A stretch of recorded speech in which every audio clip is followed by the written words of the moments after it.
आप सबका मैं स्वागत और अभिनंदन करता हूं।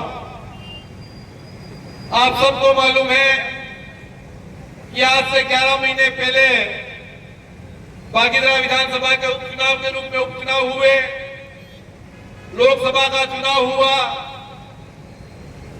मैं भी विधानसभा का प्रत्याशी रहा, साहब हमारे लोकसभा के प्रत्याशी रहे, मगर जिस रूप में इन लोगों ने इस गरीब जनता को गुमराह किया, गरीब जनता से वोट मांगे और समाज के नाम से इन्होंने पार्टी बनाई और समाज को गुमराह किया। ये हमारी आदिवासी की पार्टी है, आदिवासियों की हितैषी पार्टी है। ऐसा गुमराह करके हमारी जनता को गुमराह किया और वोट ले लिए। जनता ने उनको आशीर्वाद दे दिया, उनको विधानसभा में चयन करके भेज दिया। हमने भी मान लिया कि जनता ने इस बार उनको आशीर्वाद दिया है, तो निश्चित हमारी गरीब जनता की आवाज को उठाएंगे, इस क्षेत्र का विकास करेंगे और आने वाले समय में जो हमारा आदिवासी समाज के नाम से जो पार्टी बनाई है उसको कहीं नहीं आगे लाएंगे। मगर जनता को यह मालूम नहीं था कि इनके मन के अंदर एक अलग ही विचार चल रहा था। आज उन्होंने जो विधानसभा के अंदर जो प्रश्न लगाए वो दूसरे जिलों के अपने इस जिले का प्रश्न नहीं है। उनके दिमाग में होना चाहिए था, यदि वो प्रश्न उठाते, इस क्षेत्र के विकास की बात को उठाते, इस क्षेत्र के अंदर योजनाओं की बात को उठाते, मगर उनके दिमाग में एक ही बात चल रही थी, हमें तो इस 5 साल के अंदर करोड़पति बनना है। जब ऊपर वाला मार लगाता है तो वो एक साथ मार लगाता है। मैं आप सबको कहना चाहूंगा कि अपने सर्व समाज के और हम सबके नेता जो हमारे बीच में बैठे हैं, आज उनकी राजनीति करते करते 40 साल हो गए, इस क्षेत्र का प्रतिनिधित्व करते करते पूरे बांसवाड़ा और उदयपुर डिवीजन के अंदर एक सर्वमान्य नेता वो एक ही है।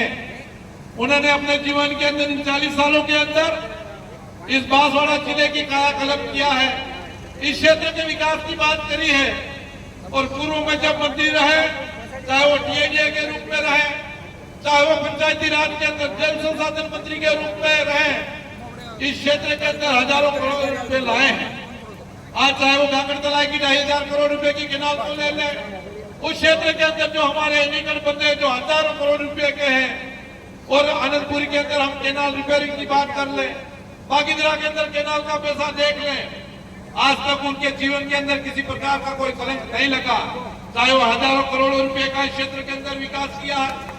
उन्होंने जब भी कभी मंत्री रहते हुए भी कोई व्यक्ति गया है उनके पास में, उनकी डिजायर कोरे कागज पे साइन करके दे दिया कि मेरे इस डिजायर में सिर्फ मेरा इस्तीफा मत लिखना, ये डिजायर ले जाओ और अपना काम करा लो। हमारे ऐसे व्यक्ति हैं, इस क्षेत्र का हमेशा भला सोचते हैं, गरीब का भला सोचते हैं।